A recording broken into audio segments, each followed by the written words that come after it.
Good morning and Jai Hind, my dear students. My dear kids, in the last class we have finished the fourth chapter of the first unit biological classification, that is kingdom Animalia. And children, basically in five kingdom classification we have seen the organisms have been divided into five different kingdoms, which are Monera, Protista, Fungi, Plantae and Animalia by R.H. Whittaker. सबसे पहले हम लोगों ने देखा बच्चों कि RH. Whittaker ने 1968-69 में cell wall cell wall mean cell wall किन चीजों से मिलकर बना हुआ है, what are the composition of cell wall, and then cell type, that either it is prokaryotic or eukaryotic, then body plan कि बॉडी का प्लान क्या है, और न्यूक्लियर मेम्ब्रेन का ऑर्गेनाइजेशन कैसा है, that is nuclear membrane is present or absent, ruptured or fully confined, and the last one is the mode of nutrition. So on the basis of these criteria, R.H. Whittaker just classified the organism into five kingdoms, which are Monera, Protista, Fungi, Plantae and Animalia. And children, we have seen a lot of aspects related to bryophyta, pteridophyta, the economic importance of fungi, economic importance of gymnosperm, and in angiosperm we have seen the double fertilization. In bryophyta and pteridophyta, we have seen the necessity of water for the purpose of fertilization. And in kingdom Animalia, we have seen a lot of criteria, symmetry, germ layer, coelom, and so many other criteria, level of organization for the identification and differentiation of various animals. And we have seen that in invertebrate division, porifers, coelentrates, Platyhelminthes, Eschelminthes, Annelida, Arthropoda, Mollusca, and Echinodermata. And in each and every successive phylum, we just see the evolution, which is stepwise gradual modification. If we talk about in term of each and every criteria for the classification of kingdom Animalia, then we see that in each and every successive phylum, the the criteria modifies itself. Okay, children, and when we comes in the chordates, that is the vertebrata, then we see the division of vertebrates on the basis of cranium, on the basis of jaws, and finally on the basis of limbs, apoda and tetrapoda. And children, in last classes we have seen in apoda the superclass species, which is further divided into chondric thighs and ostrich thighs. We have seen the cartilaginous fishes and bony fishes, and then further tetrapods.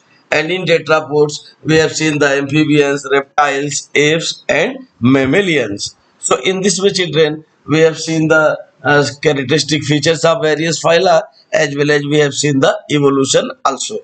Now, children, today we are going to start the second unit, in fact, that is structural organization of plants and animals, and the chapter number 5, that is the most important chapter of your book, your syllabus, that is morphology of flowering plant. Children, here you are seeing morphology of flowering plant. तो पहले morphology को हम लोग पकड़ के चलते हैं. Basically children, morphology consisting two words, morphs and logos. Morphs means body form, शरीर के फॉर्म को कहा जाता है मार्फस. तो मार्फस का मतलब हो गया बॉडी का फॉर्म, बॉडी का रूप, और लॉगस का मतलब होता है टू नो या स्टडी. ध्यान दीजिएगा बच्चों, morphology consisting two Greek words children, one is morphus and another is logos. Morphus means body form and logos means to know या to study. It means morphology is the branch of science which deals about the body and body forms of plants. Basically, we are going here to discuss plants. So basically, morphology is the study of body organization of organism, and here we are discussing going to discuss the morphology of flowering plants. तो हम लोग flowering plants के अंदर देखेंगे बच्चों कि flowering plants के अंदर की मॉर्फोलॉजी कैसे है, उनकी बाह्य बनावट या बाह्य संरचना किस तरीके की होती है. Children, as we know very well that in plants all the parts are divided into two categories, which are the vegetative portion and reproductive portion, or you can say the vegetative part and reproductive part. So my dear kids, root, stem and leaves are considered as the vegetative part of the plant. ध्यान दीजिएगा, root, stem and leaves are considered as the vegetative parts of the plant, whereas flowers and after fertilization the fruits are said to be as a reproductive part of the plant. ध्यान से सुनिएगा बच्चों मेरी बात, root, stem and leaves are considered as vegetative part of the plant. इन तीनों को vegetative part माना जाता है बच्चों, और जबकि फ्लावर और फ्लावर के बाद फ्रूट का फॉर्मेशन होता है, आप जानते हैं, ovary modifies into fruit after fertilization. So children, fruits and flowers are considered as the reproductive part of the plant, whereas root, stem and leaves are said to be as the vegetative part of the plant. तो morphology of flowering plant में बच्चों हम दोनों ही तरीके के parts की चर्चा करेंगे, डिस्कस करेंगे. First of all vegetative part, root, stem and leaf, and then we shall discuss about the reproductive part of the plant, that is flower, and further fruits also. So this is very important chapters children, and we are going to just start the morphology of flowering plant. So see very carefully. Okay my dear kids, first of all you are seeing here the structure of root region. Now here I have just elaborated the various regions of root to just show the modification in roots. Children, you are seeing here that basically a root is divided into three important regions. यहाँ पर तीन important regions में आप देख रहे हैं root बटा हुआ है. ध्यान से देखिएगा. Number one, region of meristematic activity. ध्यान दीजिएगा, region of meristematic activity. Children, this is very important region, root tip. In fact, this is the root tip and region of meristematic activity, because the cells of root tips having greater power of totipotency, that is capacity to divide. क्योंकि बच्चों यहाँ पर जो root tip के जो sales हैं इनमें division करने की क्षमता होती है. They continuously divide mitotically.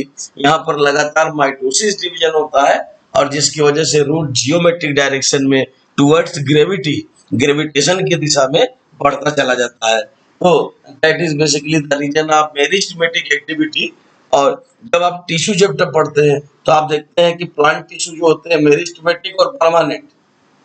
तो जिन टिश्यू में डिवीजन करने की क्षमता खो जाती है, खत्म हो जाती है, और अब वह स्पेसिफिक फंक्शन को परफॉर्म करने लगते हैं मैच्योर होकर, तो उनको मेरिस्टेमेटिक रीजन के मेरिस्टेमेटिक एक्टिविटी में नहीं रखा जाता है. They become permanent tissue.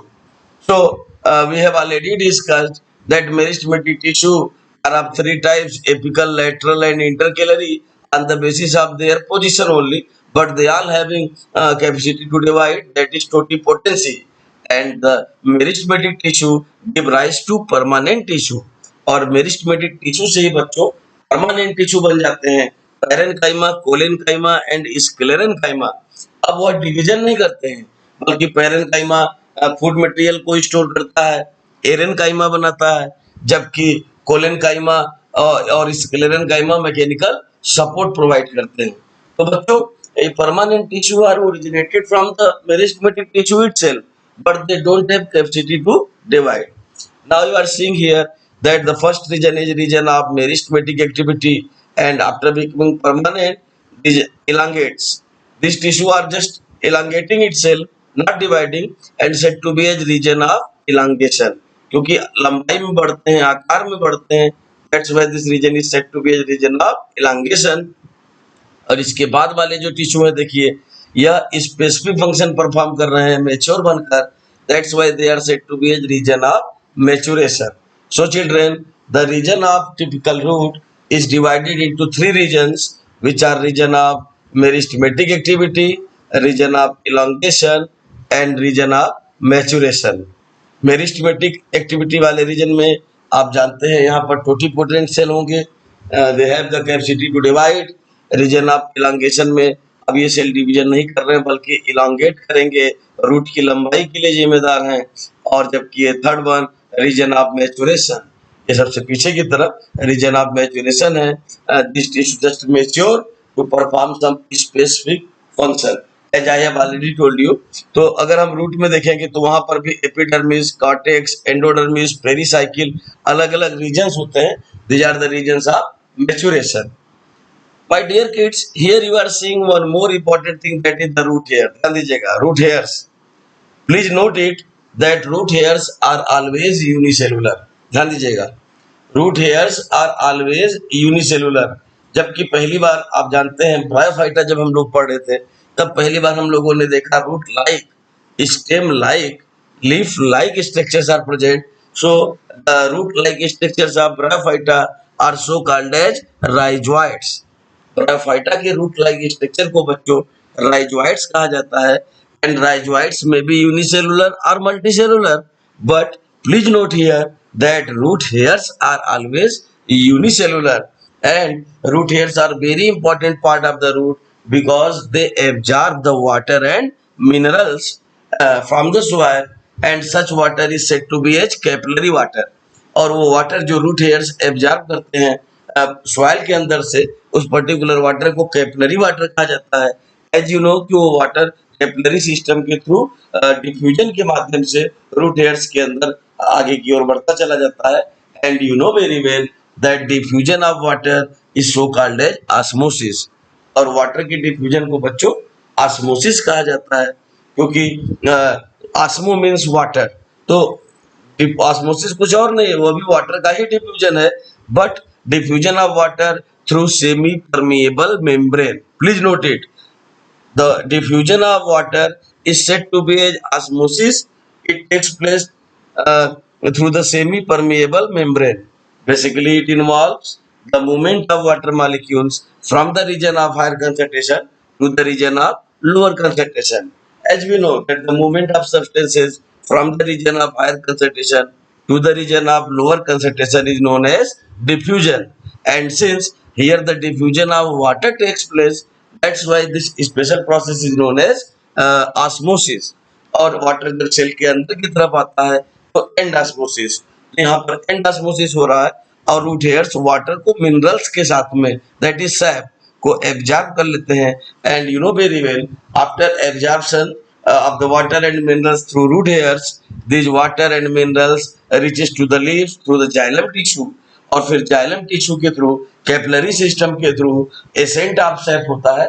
You know the transpiration pull, और ट्रांसपिरेशन की वजह से एक खिंचाव ऊपर की तरफ उत्पन्न होता है और वाटर फिर लीव्स तक पहुंच जाता है for the purpose of photosynthesis.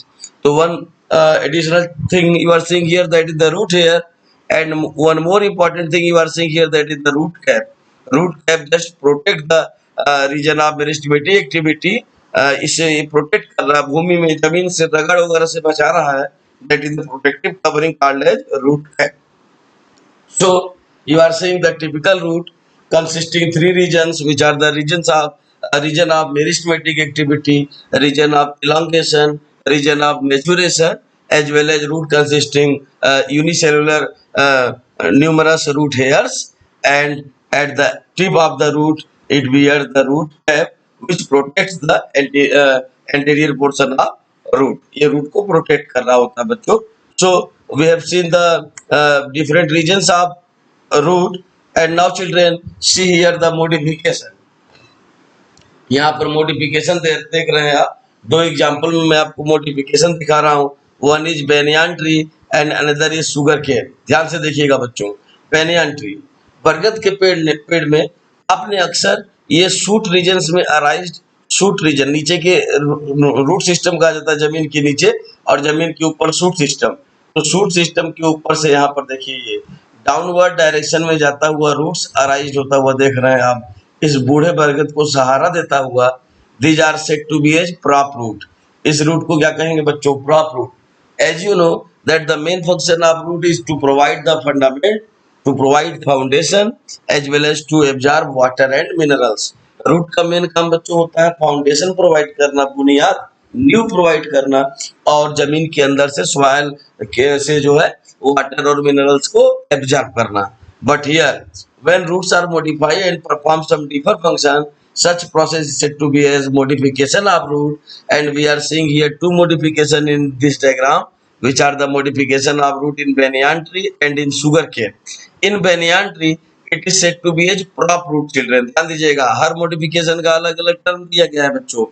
As you know that the biology is the subject of terminology. तो यहाँ पर जो रूट बरगद के पेड़ के शूट सिस्टम पे अराइज हो रहा है and grow downwardly to provide mechanical support, such roots are said to be as prop root. और जबकि गन्ने में आपने शुगर केन में देखा होगा, हर नोट्स पर इनके sugar cane is monocot children, यह मोनोकॉट का एग्जांपल है, इनमें फाइब्रस रूट पाया जाता है और यहाँ पर हर नोट पर आपको इस तरीके से फाइब्रस रूट दिखाई देते हैं। This is very well known as stilt root. Stilt root ध्यान दीजिएगा, STILT। So stilt root and prop root are basically providing the mechanical support. तो ये प्रॉप रूट और स्टिल्ट रूट ये मॉडिफिकेशन हो गया रूट्स के।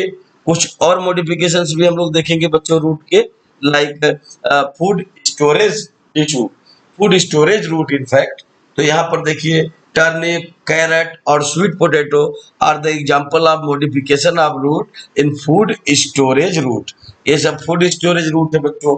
रूट का नॉर्मल काम फूड को स्टोर करना नहीं होता है, और रूट का नॉर्मल काम होता है वाटर और मिनरल्स को सॉइल के अंदर से एब्जॉर्ब करना और फिर प्लांट्स को प्रोवाइड करना। और फिर आप जानते ही है डायलम टिश्यू के थ्रू होता हुआ वाटर और मिनरल्स एसेंट ऑफ सैप के थ्रू ऊपर तक पहुंच जाते हैं लीव्स के पास, and then leaves perform photosynthesis and preparing their own food material that is C6H12O6, और तब जाके लीव्स फोटोसिंथेसिस करके अपना खाना बनाते हैं।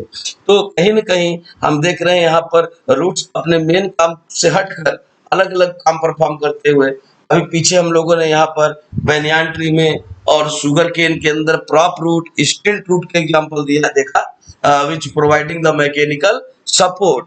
And here children we are seeing the food storage route, और फूड स्टोरेज रूट में टर्निप, कैरेट और स्वीट पोटैटो का एग्जांपल हम लोग देख रहे हैं, which are the modification of root in the form of food storage route। तो यह फूड स्टोरेज रूट के एग्जांपल है बच्चों। इसके अलावा एक मॉडिफिकेशन देखा गया है दलदली पौधे में, राइजोफोरा। आप राइजोफोरा से परिचित होंगे, marshy and swampy plant rhizophora, and in rhizophora the roots from mud comes out from the mud and providing the passage for diffusion of O2 and CO2। ध्यान दीजिएगा, राइजोफोरा एक स्वैम्पी प्लांट है बच्चों, एक Marcy plant है जिसमें root mud के नीचे जाते हुए मड में से बाहर निकल आता है, कीचड़ में से, दलदल में से बाहर निकल आता है, एरियल हो जाता है, becomes aerial and providing platform for the diffusion of respiratory gases that is O2 and CO2। ध्यान दीजिएगा, यह भी रूट का नॉर्मल काम नहीं है। रूट का काम आप जानते हैं, to providing foundation to absorb water and minerals, but here in the case of rhizophora plant that is the swampy and marshy plant, the root emerge out from the mud and becomes aerial, okay, and providing platform, providing passage for the diffusion of respiratory gases which are O2 and CO2 children। So in this way we have seen four kind of modification in root, which are the food storage root, as we have seen in turnip, carrot and sweet potato। We have seen the prop root in banyan tree, बूढ़े बरगद के अंदर हम लोगों ने देखा था बेनियान tree के अंदर prop root. Then we have seen the stilt root in sugar cane, sugar cane में देख लें या मक्के में देख लें, भुट्टे में, मोनोकॉट्स के अंदर, तो वहां पर नोट्स पे जो रूट्स अराइज होते हैं मैकेनिकल सपोर्ट प्रोवाइड करने के लिए, which are said to be as stilt root. तो इस तरीके से फूड स्टोरेज रूट हो गया, प्रॉप रूट और स्टिल्ट रूट हो गया। और नंबर 4 पे हम लोगों ने देखा निमेटोफोर, PNEU, पी साइलेंट है बच्चों, PNEUMATO, nematophores in rhizophora। And we know that rhizophora is the swampy or marshy plant in which root comes out, emerge out from the mud and become aerial and provide the passage for the diffusion of respiratory gases which is O2 and CO2। तो बच्चों यहाँ पर roots के आप लोगों ने अलग अलग काम देखा, these are the modification of roots। Okay children, now see the difference modification of stem also। अब हम लोग कुछ अंडरग्राउंड स्टेम्स के मॉडिफिकेशन यहाँ पर देख रहे हैं बच्चों, बहुत ही आराम से समझिएगा आप। First example I have mentioned here rhizome, ध्यान दीजिएगा राइजोम। राइजोम बोले तो हॉरिजॉन्टल स्टेम। ये हॉरिजॉन्टल अंडरग्राउंड स्टेम होते हैं बच्चों, जिनमें की नोट्स बनते हैं और नोट्स पर से रूट्स अराइज हो जाते हैं। देखिए ये गांठें बन रहे हैं और वहां से रूट्स अराइज हो जा रहे हैं। Best example of rhizome is ginger. ध्यान दीजिएगा, राइजोम का सबसे अच्छा एग्जांपल जिंजर होता है। आप यहाँ पर देख भी रहे हैं ginger. Scientific name zingiber officinalis. अदरक, अदरक का वैज्ञानिक नाम बच्चों जिंजिफर ऑफिसिनेलिस। और आप देख रहे हैं ginger is the best example of rhizome that is the horizontal modification of stem. ये हॉरिजॉन्टल मॉडिफिकेशन स्टेम का है बच्चों राइजोम, जिसको आप देख रहे हैं एग्जांपल है यह ginger that is zingiber officinalis. Second example आप देख रहे हैं द मॉडिफिकेशन चिल्ड्रेन, क्योंकि स्टेम का काम क्या है? स्टेम का काम है जाइलम और फ्लोएम के थ्रू वाटर और मिनरल्स को as well as food material को ट्रांसपोर्टेशन करने में मदद करना, रूट से लीव्स तक, लीव से रूट तक। वो एक तरीके से बीच का पोर्शन होता है। And stem holds the branches, the flowers, the fruits, the leaves. Stem का यह भी एक काम है कि स्टेम ही फ्लावर्स को, फ्रूट्स को, लीव्स को, इन तमाम चीजों को बियर करता है स्टेम। और स्टेम के अंदर से ही जाइलम और फ्लोएम टिश्यू वाटर और मिनरल्स को as well as food material को transport, to and fro transport कर रहे होते हैं। तो आपने देखा यहाँ पर पहला मॉडिफिकेशन बच्चों that is rhizome, the horizontal modification of stem, example is ginger. And second you are seeing here bulb. ध्यान दीजिएगा, the next example of underground stem is bulb. The best example is onion, Allium cepa. The scientific name Allium cepa.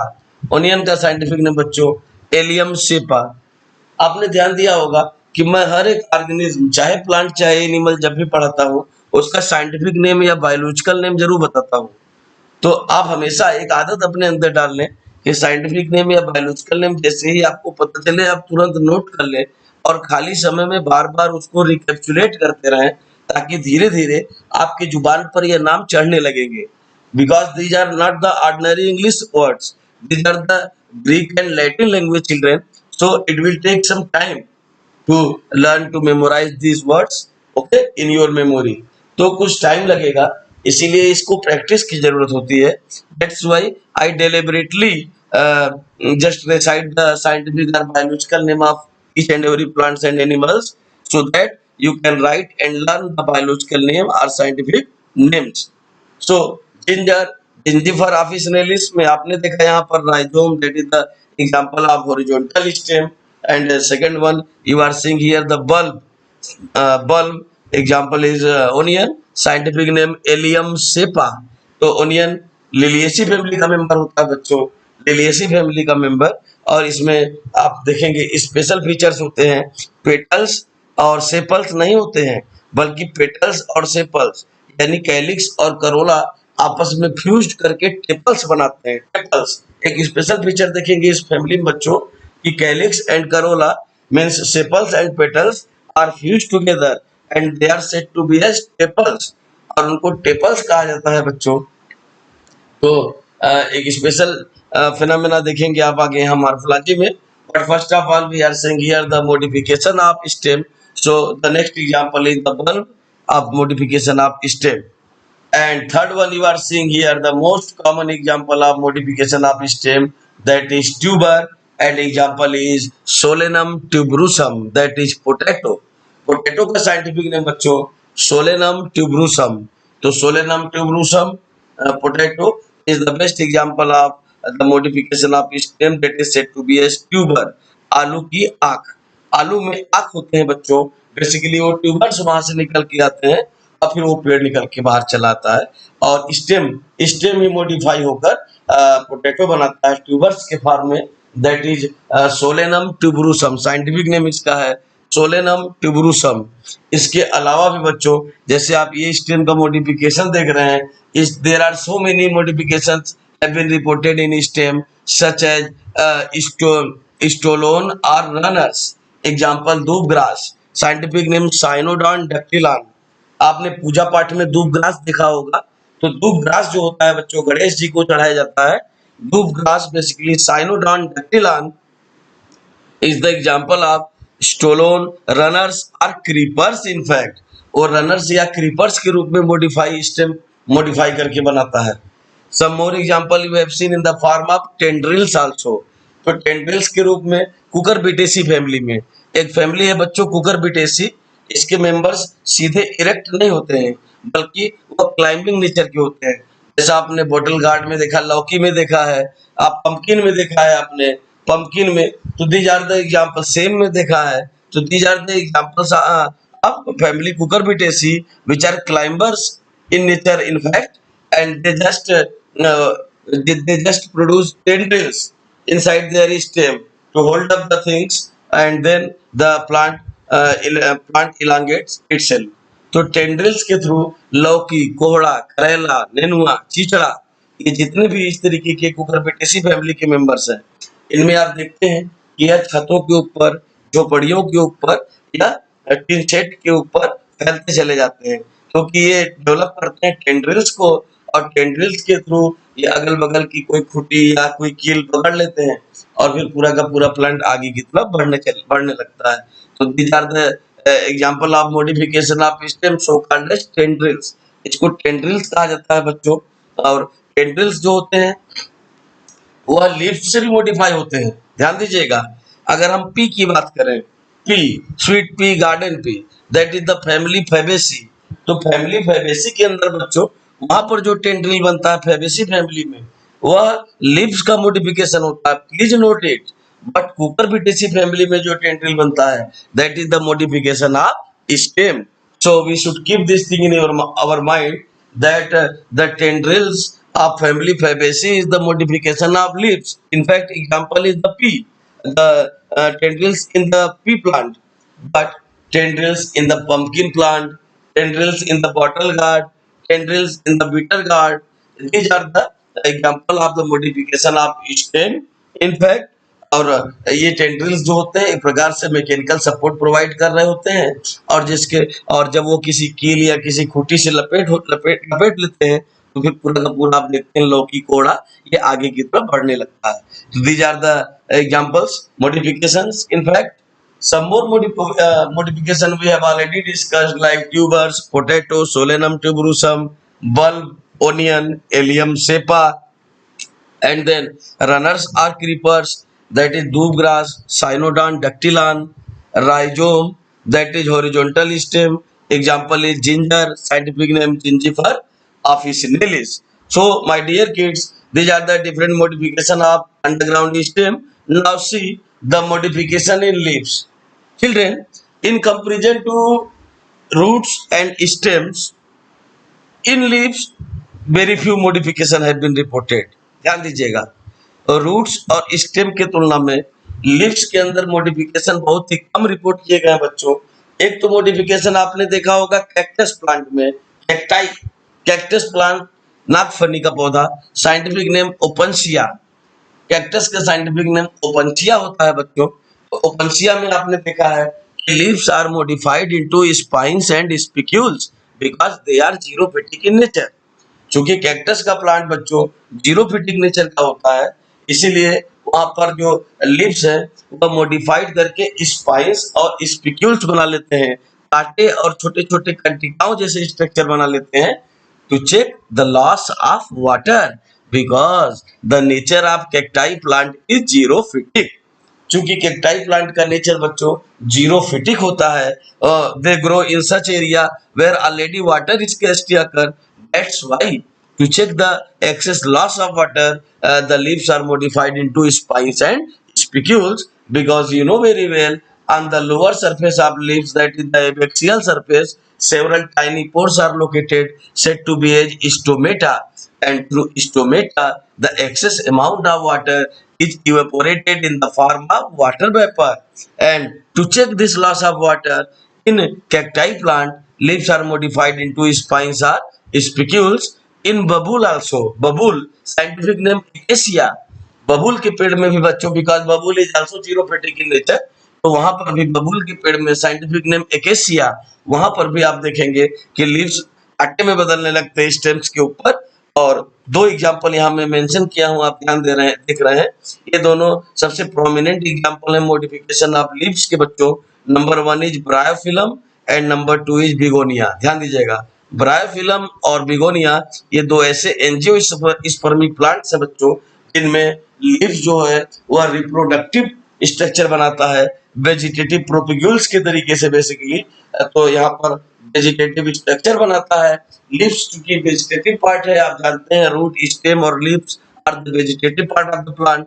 तो यहाँ पर vegetative part है leave, और leave से जो है यहाँ पर नए प्लांट बॉडीज अराइज होते हैं। देख रहे हैं आप ब्रायोफिलम के केस में और बिगोनिया के केस में यहाँ पर देख रहे हैं लीव से जो है फोलियर बड्स निकल के आते हैं, और इस फोलियर बड्स के थ्रू नए प्लांट्स अराइज हो जाते हैं बिगोनिया में और ब्रायोफिलम में। देख रहे हैं बच्चों आप, these are the best example of modification of leaf.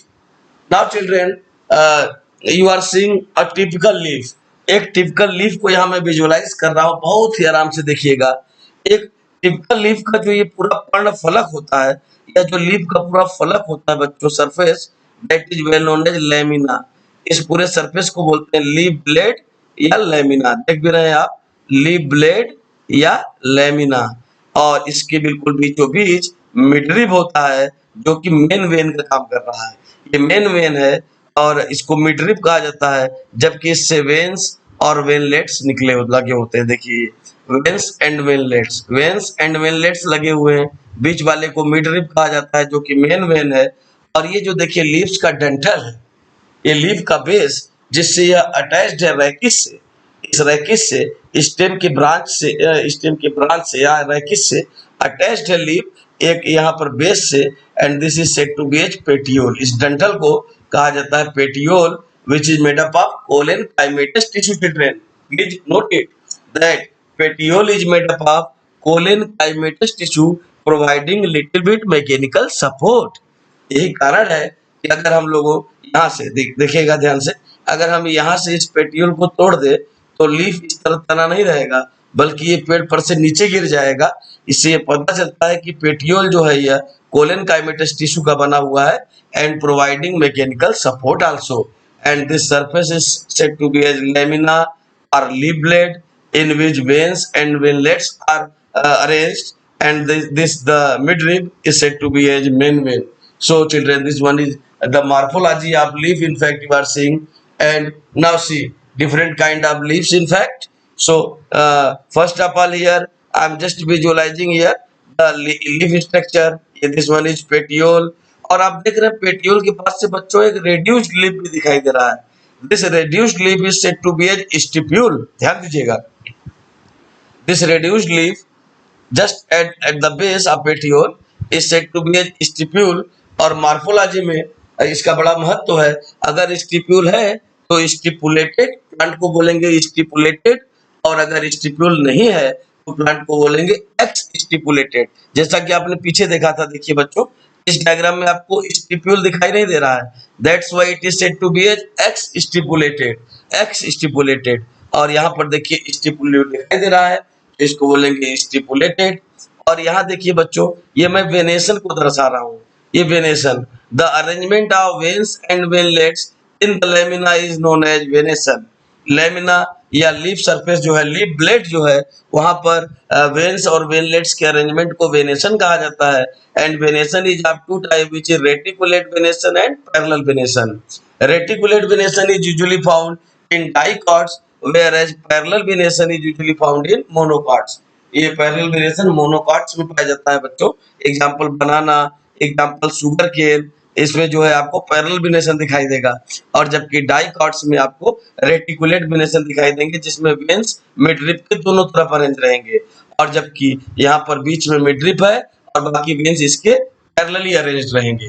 तो these are the special phenomena related to leaves. And here you are seeing two kind of compound leaves, which are simple and leaves are basically two types, which are simple and compound. Here you are seeing the simple leaf, and here you are seeing two type of combined compound leaf. This is pinnately compound leaf, and this is palmately compound of leaf. Palmately compound leaf. बच्चों, pinnately compound leaf में leaves में incision होता है, और incision midrib को touch कर जाता है, जहां से लीफलेट्स रैकिस के दोनों तरफ अराइज हो जाते हैं, देख रहे हैं आप। और जबकि पामेटली कंपाउंड लीफ में एक बेस होता है पेटियोल का टिप होता है, पेटियोल के टिप पर जब सेवरल लीफलेट्स अराइज हो जाएंगे तब उसको कहा जाएगा palmately compound leaf. So my dear kids, after the vegetative part, come to discuss the reproductive part of the plant, and the most important, prominent, fascinating, attractive part of the plant is known as flower, and the most reproductive part also, because flowers containing the androecium and gynoecium, which are male and female sex organs respectively. Children, see here. You are seeing here the typical flower, a complete flower को देख रहे हैं आप, and the base of flower is well known as receptacle or thalamus. जो flower का base है बच्चों, इसको थैलेमस या रिसेप्टिकल कहते हैं। यह सबसे बाहरी पार्ट सेपल या कैलिक्स, और ये कलरफुल पार्ट पेटल या करोला, और जबकि यह बीचों बीच आप देख रहे हैं female sex organ that is gynoecium individually known as pistil, और यहाँ आप देख रहे हैं these are the androecium individually known as stamen the male sex organ. तो यहाँ पर एक बाइसेक्सुअल फ्लावर बना हुआ है बच्चों, जिसमें आप चार इंपॉर्टेंट पार्ट देख रहे हैं, कैलिक्स, करोला, एंड्रोसियम और गाइनोसियम। और गाइनोसियम के डिफरेंट पार्ट को भी मैंने यहाँ दिखाया हुआ है, ध्यान देखिएगा। The uppermost sticky adhesive part of the pistil is known as stigma, which just receive the pollen grain, and involving in the pollen pistil interaction also to recognize the pollen that it is either right type or wrong type. And then this long narrow tube is said to be a style in which pollen tube is germinated after pollen pistil interaction. And this basal swollen part is well known as ovary. In ovary, various ovules are located in different locules. यहाँ पर ovary के अंदर बच्चों different लक्यूल्स में, chambers के अंदर different ovules locate करते हैं बच्चों। तो इस तरीके से आप एक टिपिकल फ्लावर को देख रहे हैं।